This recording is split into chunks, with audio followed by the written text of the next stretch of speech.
Namaskar and welcome to this first video lecture on fundamentals of options. We are not going to start with the definition of what an option contract is because I want that you should be able to define yourselves what the option contracts are after watching this video. Basically there are two types of options we'll start with. First is call option, which means right to buy, and put option, which means right to sell. And before we start the discussion on call option, there are certain basic things which we should remember about the options contract, that there are two parties in an option contract. One party would be the buyer of that contract, that is right, and second party would be the seller of right. So the contract is about buying or selling the right to buy something, or it is about buying or selling the right to sell something. The contract is made today and it is to be executed in future, right? Let us start with an example which is regarding the creation of call option.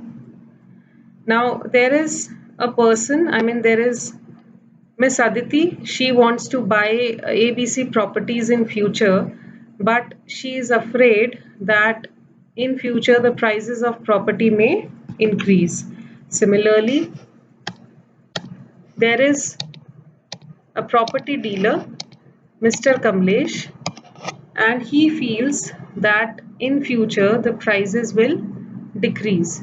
Fine. So now what happens is, in order to protect herself, Aditi, in order to protect herself from the risk of increase in price, today she enters into a contract with Mr. Kamlesh to buy ABC properties from Mr. Kamlesh for a price of rupees 2 lakhs on or before the 1st of July.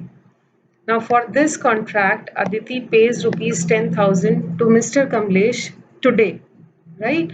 So now what is happening in this contract?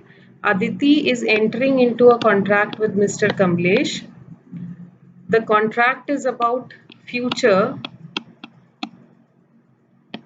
that is in July, that Aditi, if Aditi wants, because she's buying a right to buy property from Mr. Kamlesh, right? So the option is right to buy.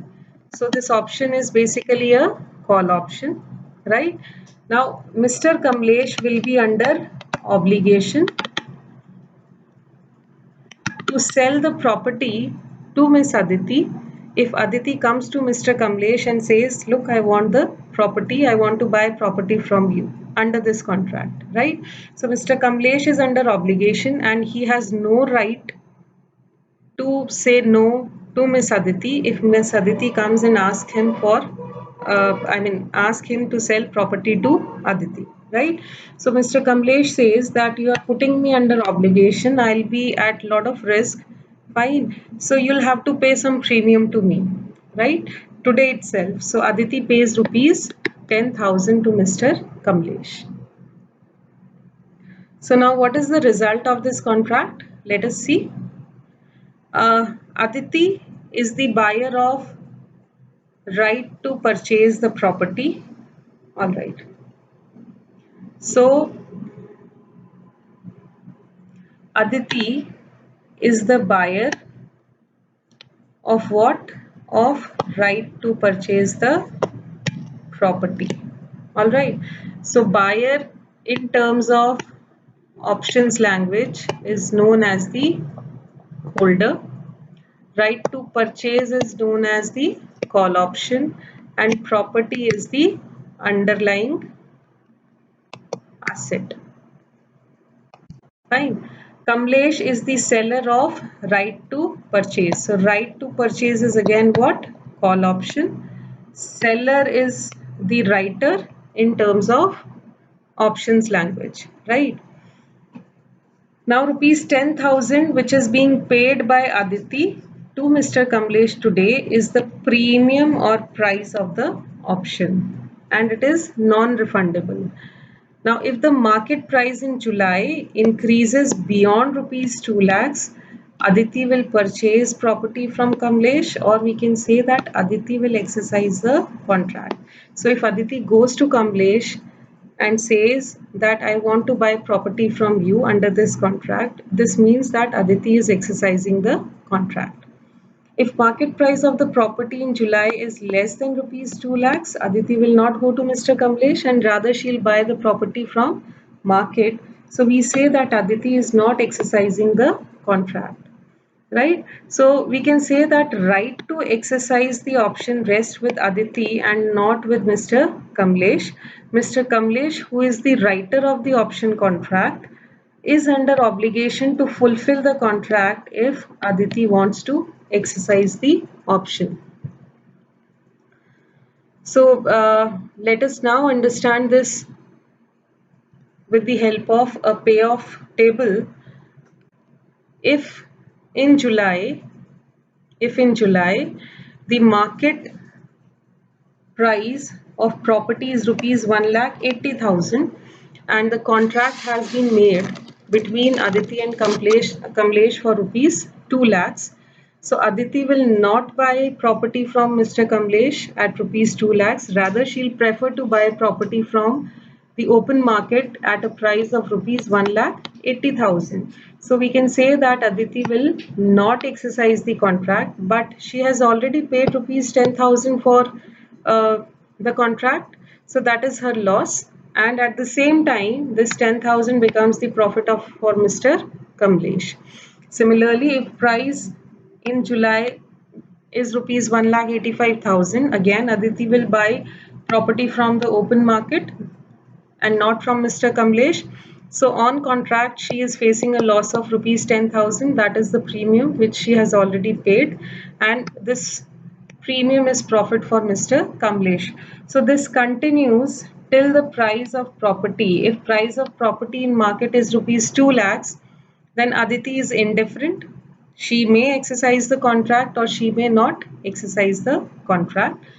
If price of property is rupees 2,10,000 in the market and the contract or the exercise price is rupees 2 lakhs, so she will rather purchase property from Mr. Kamlesh and not from the market. So we can say that yes, she will exercise the contract. So on this contract, she has paid rupees 10,000. So this is a loss, but at the same time she is booking a profit of rupees 10,000. How this 10,000 profit is booked? That in market, if she would have not entered into the contract, she would have purchased property at a price of rupees 2,10,000. But now since she has a contract, option contract, and she can exercise that contract, so it's a profit of rupees 10,000. So net profit is 0. Similarly, if the price increases to rupees 2,20,000, yes, Aditi will exercise the contract and 10,000 is loss, that is the premium paid, but at the same time there is a profit of rupees 20,000, 2,20,000 minus 2 lakhs, and the net payoff is 10,000. So the net payoff of 10,000, which is profit to Aditi, becomes loss to Kamlesh, right? So this goes on if the price can increase up till infinity. So whatever is the profit of Miss Aditi because of increase in price will be the loss of Mr. Kamlesh. Therefore, we can say that Aditi anticipated what? That the prices will increase. This is anticipation of Aditi, right? This is anticipation of Kamlesh. So Kamlesh thought that prices will not increase, so I'll book a profit of rupees 10,000 and move out of the contract. Aditi thought that the prices will increase and therefore she has to cover herself for increase in prices, right? So this is what a call option is all about. So now we can derive the definition of a call option, that an option is a security which gives holder the right to buy or sell something, that is the particular asset at a specific price on or before a specific date. Thank you.